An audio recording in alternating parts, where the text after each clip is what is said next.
Hey guys, it's Dr. Berlin from InformedPregnancy.com with a shout out for Naturepedic. When it comes to choosing your baby's crib mattress, quality really matters. That's why I love Naturepedic. With their certified organic baby products, you can be sure your baby's resting in a safer environment. Naturepedic mattresses are made without the questionable chemicals, flame retardants, and potential allergens often found in conventional products. Firm and flat, as recommended by the CPSC, Naturepedic crib mattresses also feature patented waterproofing that are made without vinyl or PFCs. Babies can spend up to 18 hours per day on their mattress. Make sure it's as safe as possible with Naturepedic. For more information, visit naturepedic.com.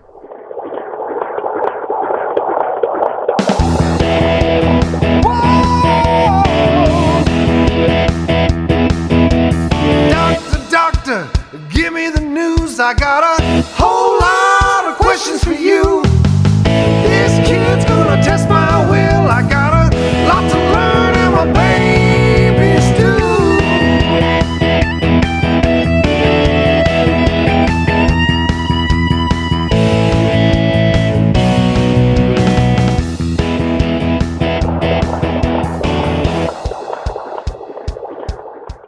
Welcome to the Informed Pregnancy and Parenting Podcast. I'm your host, Dr. Elliot Berlin, and I'm here with my two co-hosts, Ivy Joeva and Alexi Gilmore, and our two guests today, the Zen Mamas, Part 2, Sarah Wright Olsen and Teresa Palmer.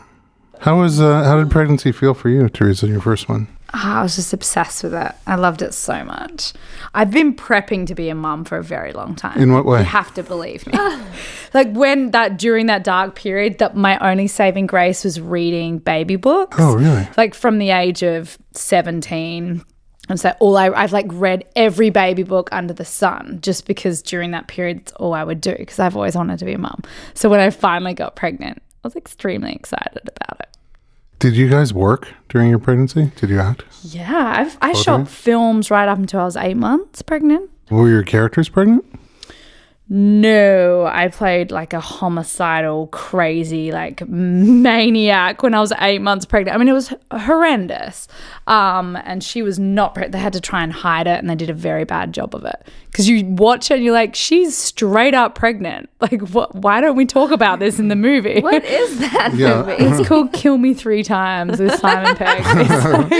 I'm like a psychopath in the film. God. And I had to go home and talk to the belly at night time. Like, well, that's not really mummy. Nobody loves you. I was 9 months pregnant. I came and worked with Teresa on a movie. Yes, you did. I was like due to give birth. You had him like, oh, I swear to God, a week and a half later. Totally. Really. Was that character pregnant? Yes. Okay. It had to be. Yeah. Good Lord. Because you make big babies. There was no hiding my pregnancy. It's crazy. With my pregnancy with Wyatt, I worked so much through like very random things throughout my pregnancy and hid it up. Well, I could only really hide it until 4 months. And then I had a little lull. And then I did this movie with Teresa. But, this pregnancy, I definitely took some time off because of personal things that happened this year. The media seems to love bumps. Oh, God, tell me about it. And I have patients that come to my office. Nobody cares about them at all, for 3 or 4 years, 3 months pregnant, and it's an obsessive crowd of media stream. Not everybody feels amazing, right? During pregnancy, you look different, you're growing. What is it like to have additional media scrutiny while you're pregnant? I think it's not just that. And it's something that I'm really working on right now is scrutiny from everyone. I think you have to be really careful and to comment on a person's body. And, it's interesting because it's a lot of men I've noticed that will shout out something like, "Whoa, are you carrying twins?" And they think it's so funny. And then it's like, the more you hear it, it's like each one of them thinks that they're the first one that's ever said it to you, right? It's like, "Oh my God, are you due today? Whoa, what's in there?" Just like the comments are endless. But there are days when I think I'll hear it 10 times. And this pregnancy is the first time that I was ever like, okay, enough. Like, I'm done. I don't want to hear this anymore. Like, this is, and why do you feel like it's okay to come and touch my belly? Why do you think it's okay to, like, tell me how huge I look? Like, it's not nice. Societally, I don't understand it. I mean, usually you give people some space and their boundaries in general. You would think that during pregnancy, hey, give her a little more space and have even more boundaries. But it just seems like an invitation to just speak your mind and touch your belly. It is. And literally some of the people look so shocked when they see me. And that's fine. Like, I get it. I grow big babies. I carry on the outside. My belly is quite large.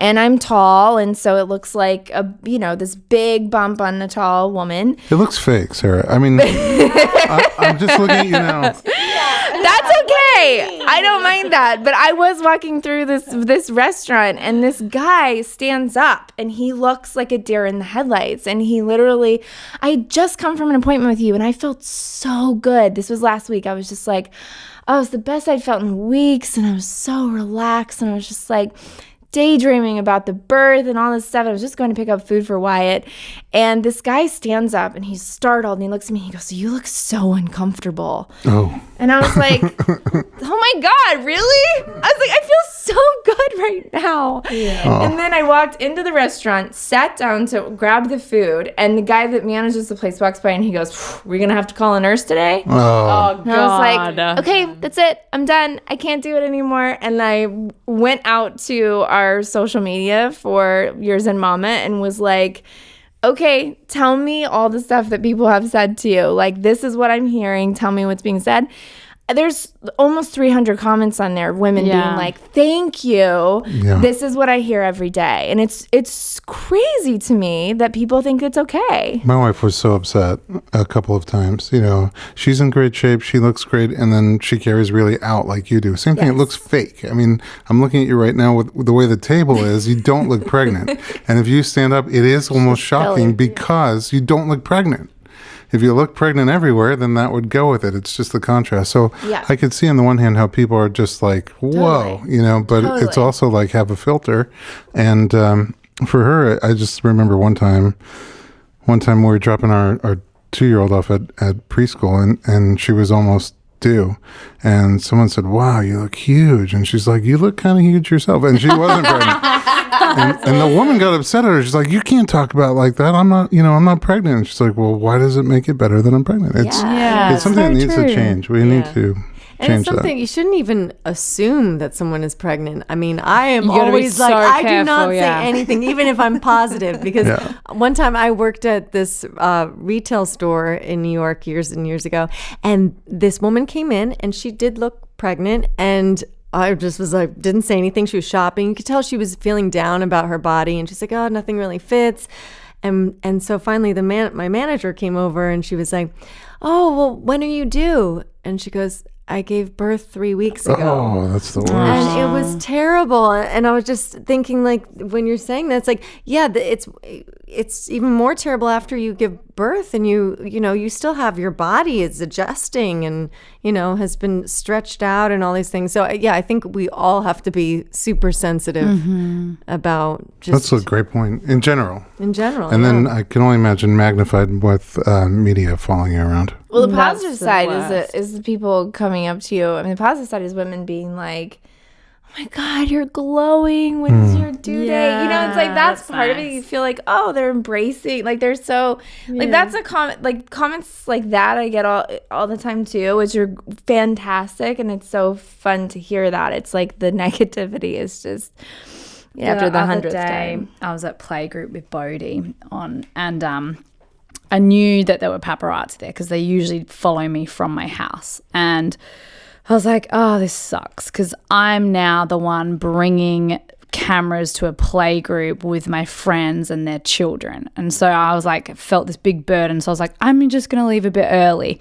So I left and they're taking our picture and Bodhi's asked me about them. And then the guy like stops me, one of the paparazzi, and he was like, "Oh, like I live on your street. Like that's why I'm always following you." And I'm like, "Oh, cool." And he's like, "You went to Cafe Gratitude this morning. You go 4 times a week." Blah, blah. And I was like, "Where? Okay." He's like, "Oh, just so you know, the reason why there's been more of us lately It's because you're pregnant, and the photos are worth more money because you have a pregnancy bump now. So more people pick up the pictures, that they get paid more money. So then like actors and actresses get photographed more when they're pregnant. I remember during your first pregnancy, I was walking with you one time, and there was this big paparazzi stream, and I felt so bad that you got caught in my media stream.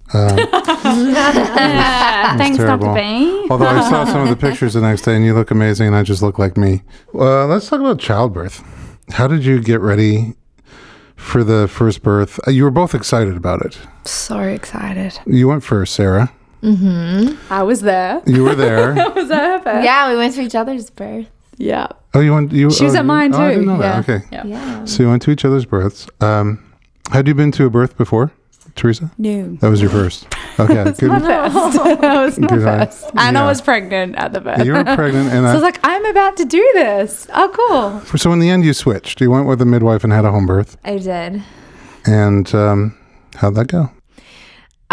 It was amazing. It was so bananas. I think preparing for it was, it's interesting. Like there's the book, Anime's Guide to Childbirth is something that we've talked about a lot. But that book, for me, hearing other women's stories, because they're so different. I mean, anything that I could find online, but I loved reading these stories from like the 70s, the 80s, the 90s.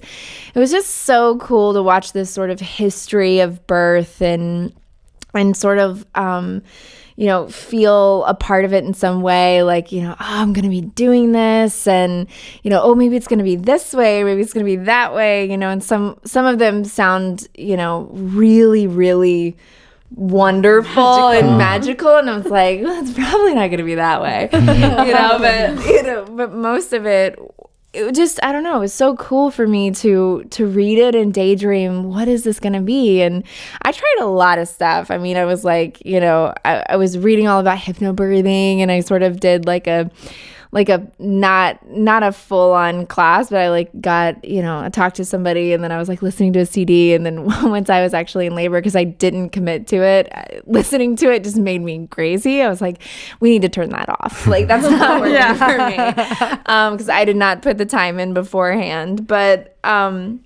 preparing for it was just reading as much as possible, talking to my baby. And something really cool that, maybe it was coincidental, but I feel like it wasn't. I feel like it was on purpose, was that I was due to give birth my due date was that coming Saturday. And my husband found out that he was going to be off for the weekend, and it was a Wednesday. And so that night I was like, okay, if you can come this weekend, Daddy will be off and we can spend 3 days together, right? And that would be so cool to have the birth and not to worry about work. And the next morning I woke up and I was having contractions, and I was having them all day, but they were very light and mild. And then by midnight that night, I had full-on contractions and ended up having him the next evening. Friday. Friday at night. 7:45. And you had a bunch of people.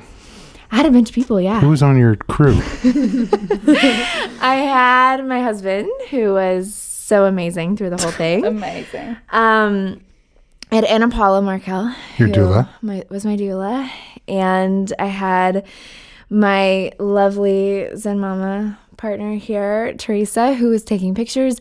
It's funny, we called Teresa, pretty much at midnight, and I was like, look, I don't think I talked to you, Eric talked to you, but it was it's started, but take your time, we got a long way to go. And she was there in 30 minutes immediately. She was there for the whole ride. She was like the paparazzi. I live on your block. Yeah, right here, Sarah. And open your door. Yeah, and my midwife was there, and Casey came. And Casey came. But Casey came the next day. Yeah.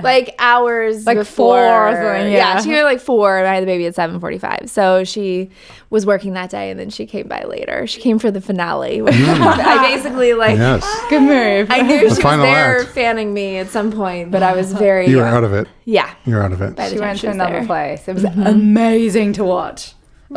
Sarah, go into another place. Yes. Transform. You got out of your head. World. So you had Wyatt. He was how big? He was 9 pounds 8 ounces. Yeah. Healthy boy. Healthy boy.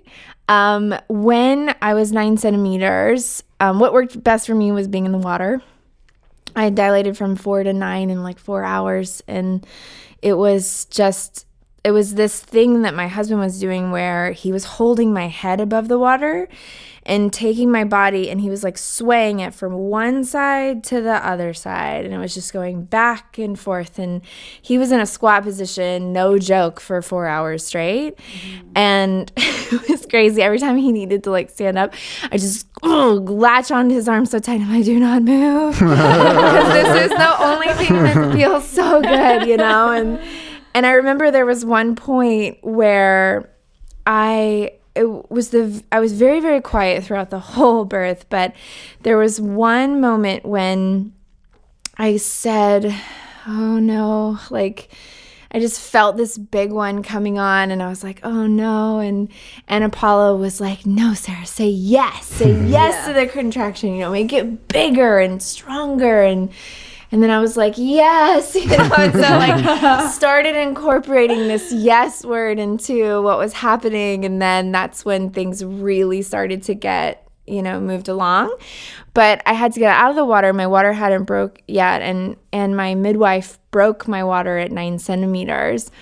And so the baby came down against the cervix in a weird way, and the cervix started swelling. And so that's when I felt the urge to push, but I had to push for like 4 hours of her massaging the cervix to help get the head past and everything. So that was a journey. A little hiccup at the end. Little hiccup, yeah. Little stickiness. No, what about, because I saw Teresa soon after that, and no, I saw Teresa, and then I saw Casey. I'm not sure. Casey was like PTSD. I'm pretty sure. And then Teresa, I was. You both were. I went home and cried to my husband. I said, I can't do this. I can't do what she just did. It was amazing because she was just this like lioness. I was watching her and the way she's just handled everything and the waves that were coming, and she just went to this beautiful place. And I remember just saying to my husband, I'm not strong enough. I can't do what she just did. And I bawled my eyes out that whole weekend. Even though it was such a glorious thing to witness. Casey wasn't pregnant. But became pregnant so soon after. She came soon after, but I think she had doubts about ever having children after. That's what she was saying to me. She was like, really affected by that. Yeah. She's like, I'm never going to do that. And cut to like a few months later, she's like, and I'm pregnant. You can't be the one. So what happened? Then you did have a baby soon after that. I did. Yeah, 6 months later. So I had a few weeks to move through my own fear surrounding birth. And then I had the same midwife as Sarah. And, I had tried to manifest the birth I wanted. It was going to be 8 hours. I knew the day he was going to come. And then everything went the complete opposite to how I envisioned it. I was like, wait a second. What? My water broke? Like I was 38 weeks, my water broke. What week had you envisioned? Hanky Panky. During Hanky Panky. It was Hanky Panky made it happen. And but I was like, whoa. Not trying to make it happen. No. Just trying My husband was like, yeah. And I'm like, no, that's my water breaking. And then he's like, I'm good. He's like, patting himself on the back.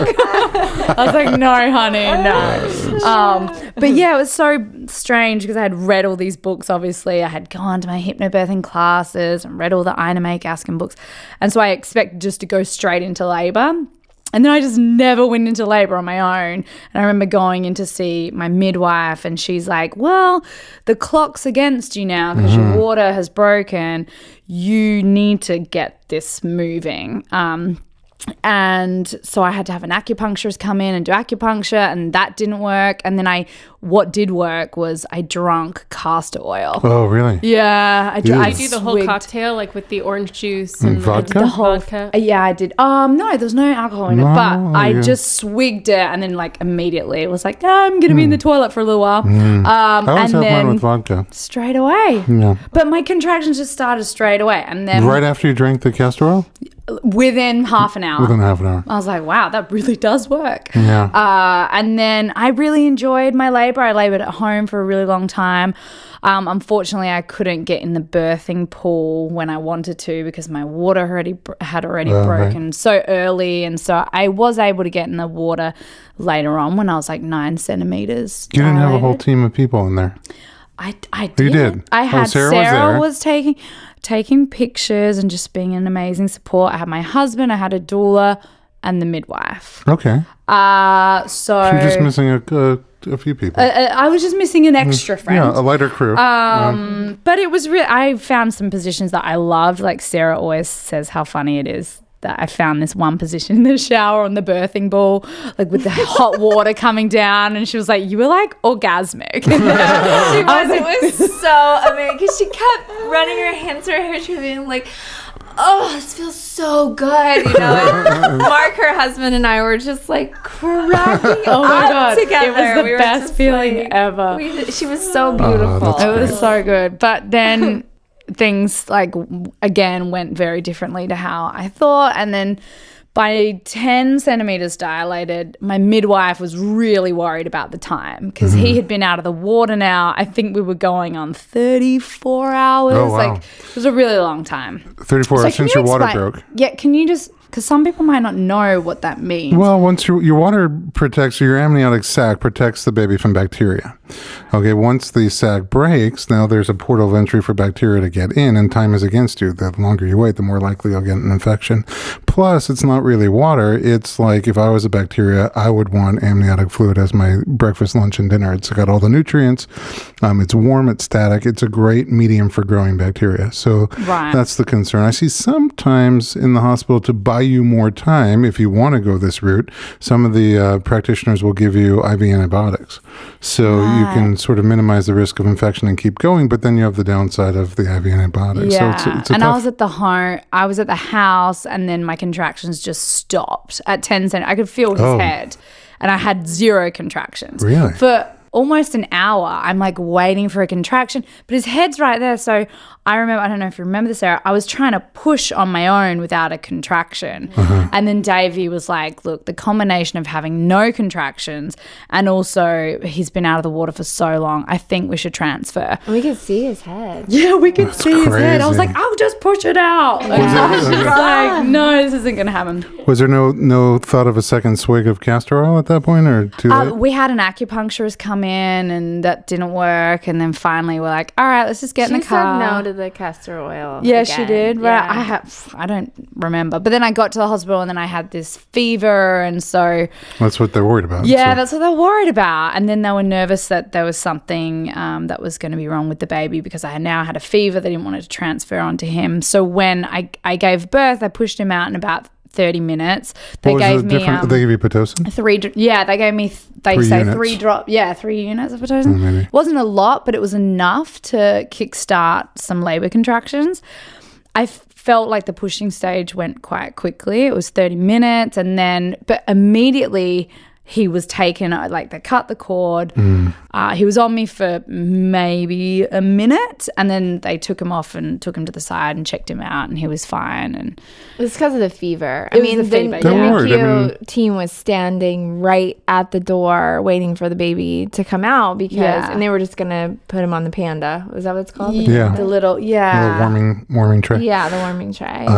Although you have your own warming tray. True. But you were happy with your hospital experience. I have to say, I loved everything about my birth.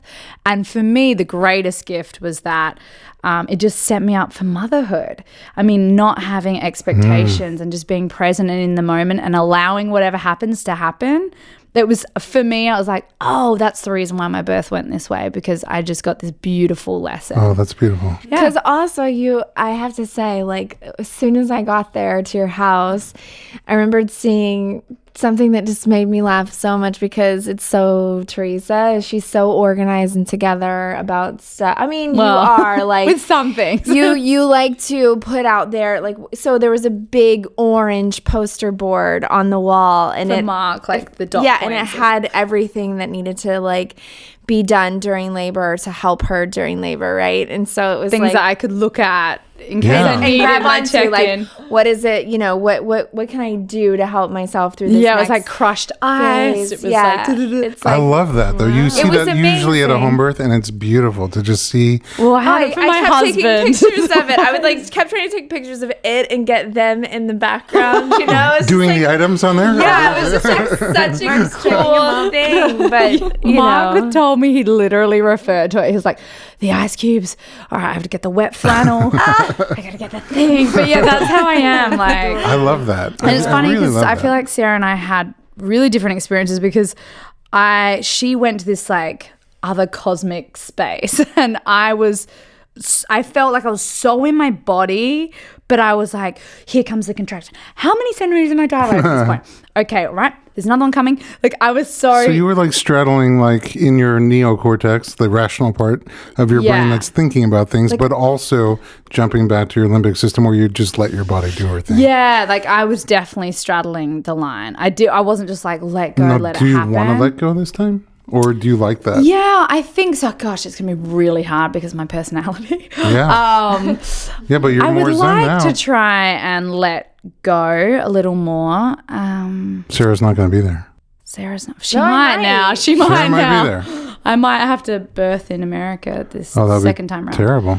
Oh God, I would what be a very drag. excited to be there. I know that'd be amazing. I think, yeah.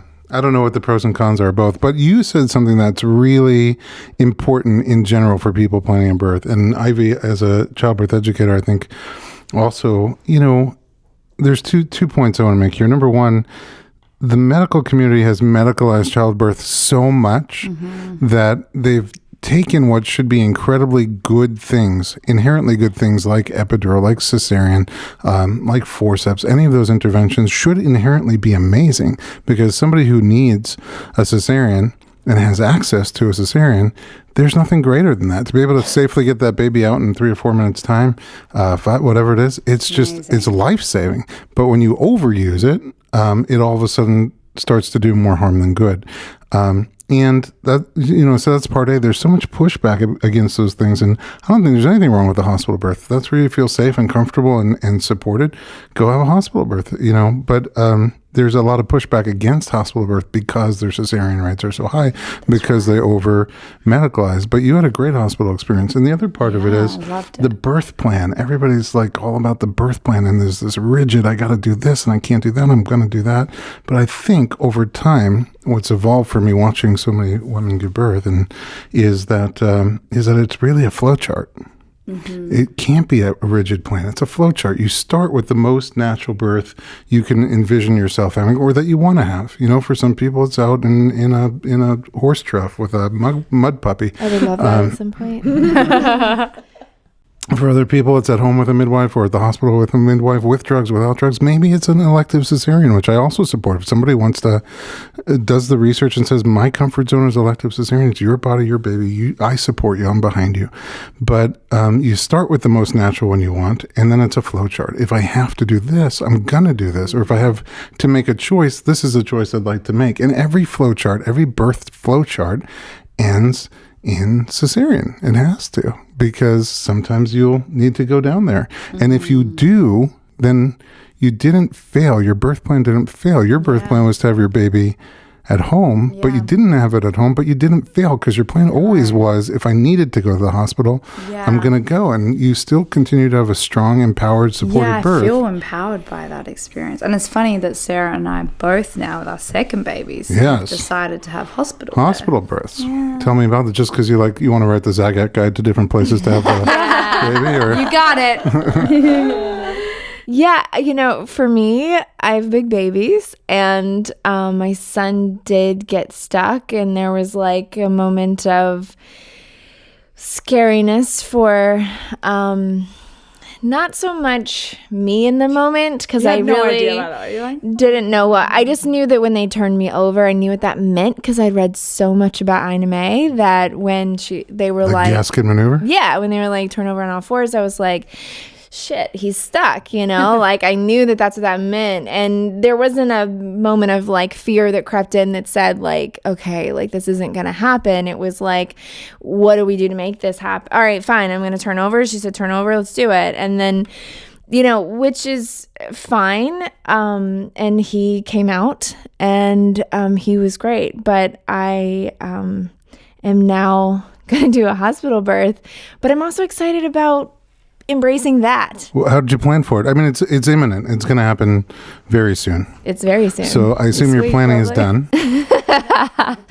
How did I plan for the hospital birth? Yeah, I mean, how does it differ from how you plan for your home birth? It is so different. It's been so crazy because I realized that I was like, wow, I'm really behind. Like I haven't thought about a birth plan or anything, It's like, what do I need? And I was just talking to a doula friend of mine, and I was like, okay, I gotta pack a hospital bag. Like I didn't do this last time, and during labor, I was drinking chicken broth and, all these things where we were listening to African drum music. I was like, what do we do? And so I started, putting together this like hospital bag with PJs and like all these little things. And it's also kind of exciting. I see it there in the chair every day and I'm like, oh, okay, that's what I'm going to grab and go with. And truthfully, there really isn't a plan. Like my plan is that I'm going to call, you and my friends and be like, okay, this is happening. Here's go time.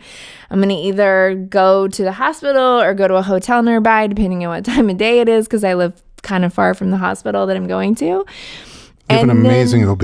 Huh? You have an amazing obstetrician. And he's amazing. Which is very helpful. So excited about him. And I think the only thing so far, which this is nothing, but in my pregnancy that I was like, okay, I'm having a really wonderful pregnancy and I'm feeling very positive. I'm excited about having a girl. It was a rough year with losing my dad. And I was like, preparing for it. And then something happens where you're like, I found out that I have groupie strep positive, so I'm going to have to do antibiotics when I'm in labor. Well, let's talk about what that is for a sec. Okay. First of all, I think you got it because you're so positive. Probably. So we have so many positives. Yeah. Like, what? I have a chance to be positive? I'm in. Yes. Groupie strep, there's different kinds of bacteria in the body. One of them is called group B streptococcus, and a lot of adults have it. And it's not harmful to us. We have it in our digestive tract primarily. But it can sometimes colonize vaginally. And if you have a vaginal colony of group B strep, then when the baby comes through, they can be exposed to that. And if they are exposed to that, they may get an infection. If they have an infection, there could be serious consequences for that. So we swab at 36, 37 weeks. Yep. And check. We culture it and check. And if you're positive, then to make sure that series of events doesn't take place, you get IV antibiotics during your birth. So you were hoping to not have it. Does that mean you can't go to a hotel? That they want you to come in much earlier? No, actually, my OB was like, he called me about it today because he gave me another chance to test again. And I did like every natural remedy under the sun. And I swear if I would have had a couple more days, I could have knocked it out completely. What kind of remedies? I was soaking organic tampons in this Greek yogurt and putting them inside of me all night long. Yes. I was flavored yogurt? Strauss family yogurt. Flavored? Plain. Just plain vanilla? Plain. Plain. Oh, not even vanilla, No just plain. sugar. Sugar's not good for that. Gluten-free. Gluten-free. Garlic cloves, I was mincing them and swallowing them with water, and I was also putting them up inside of me for the evening. I was with the yogurt, together? I switched out. So I would do like yogurt one night, a garlic clove the next, or I'd do a garlic clove during a nap and then like yogurt at night. I'd do yogurt up there during a shower and let it sort of drip out. That sounds gross. Awesome. It's true. Then I would do kimchi, sauerkraut, kombucha. Eating it during the day, not putting it. Okay, just making sure. Kombucha douche. Kombucha. No, but speaking of which, I would sit on a sitz bath of tea tree oil, apple cider vinegar, Epsom salts, and like emu oil or sesame oil or whatever it was that was the best. So your doctor said if you were able to get rid of that colony, no antibiotics. And I did knock it down. He said it was literally so much less than what it was the first time that I probably, if I would have had more time, I would have been fine. But it was also like such a challenge and interesting thing to learn all about, and also something that I was like, oh, I wasn't positive last time, I won't be positive this time. I'm not even thinking about it. And then all of a sudden I was, and I was really disappointed the day I found out. I was super bummed, and I was like, no, I don't want to pump my body full of antibiotics and have antibiotics, pumped through my kid. And I thought maybe this would, the last time when I gave birth to Wyatt, he was great, but 2 days later he had a fever and we had to give him a bunch of antibiotics, and that totally bummed me out too, and so it was like building back his gut bacteria and, everything that he had gotten through the birth process. And so immediately it was like the next day I was like, okay, I'm on it. It's fine. If this happens, I'm going to be okay with it. But it was interesting because that was probably the one thing that I hadn't thought about. And then it was sort of like, okay, well, here it is. There's something. Maybe you can retest in a week if she another week. In there. I think you're having the baby before that. Yes, no, I definitely. And if the baby comes through, because my wife was GBS positive with our third, and the baby came so fast there was no time for antibiotics. Wow. So, and they don't care if the baby moves through that quickly. The risk that's what he said too. But he did say, come to the hospital when you're when it's 3 minutes apart and really strong contractions. He's like, unless your water breaks. If your water breaks, you got to come sooner just so we can get some antibiotics in you. But otherwise, let it be big, strong. So are you taking the whole team to the hotel? I don't know. And then to the hospital? Is it, are we? You will be following me wherever I go. I will follow you wherever you go. I'm just wondering how many people are in the parade. The Sofitel's got to be hip to this birth plan by now. I've had so many clients that labor at the Sofitel and then walk across. Oh, yeah. They've got to be like, oh my God, another pregnant woman. I'm sure. Yeah, when you walk in with that grimace and leaking amniotic fluid, it's kind of obvious. It's kind of obvious. I don't know. I really don't know. I'm not worried about it. I'm just going to go with the flow. Ride. Yeah. And also, it could end up just being, me, Eric, my doula may not even make it because she's out of town until after. And there's another doula that's a backup, but she has multiple births. And I have you, who's also a doula, and you're going to be there. And my son has been watching. He's almost 3. But Is he going to be there? Yeah. I've been showing him all these birth videos, and he's so excited, and he was telling Dr. Goldberg about the birth videos. He was talking about, I go, so what happens when a woman's in labor? And he goes, like that. And then I go, and then what else happens? And he goes, and then the baby comes out of her vagina, and then the doctor wipes the blood off, and everything's okay. And it's he was obsessed with the fact that the baby had blood all over his back. Oh my God. And so, anyway, if he's comfortable with me while I'm in labor, then I don't see any reason why he shouldn't be there. He will be pure comic relief. He's so funny. He really would be really so funny. Yeah. So fun. I'm planning on having a party as well. You are? Yeah. Oh, really? Oh, that's great. All right. So what's your plan? You have a little more time, but not a lot. Yeah, I have, I think, 4 more months. Well, my plan, we bought a house in Adelaide, South Australia, so we were always going to have Christmas in Adelaide. So then when I found out I was due at the end of November, early December-ish, I was like, well, why don't we just have the baby in Australia and we can birth there? And there's this great system in Australia.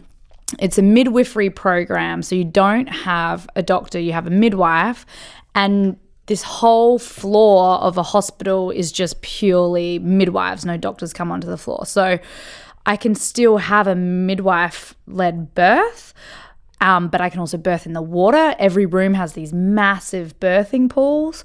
So I'm excited about that, the idea of birthing in a hospital setting.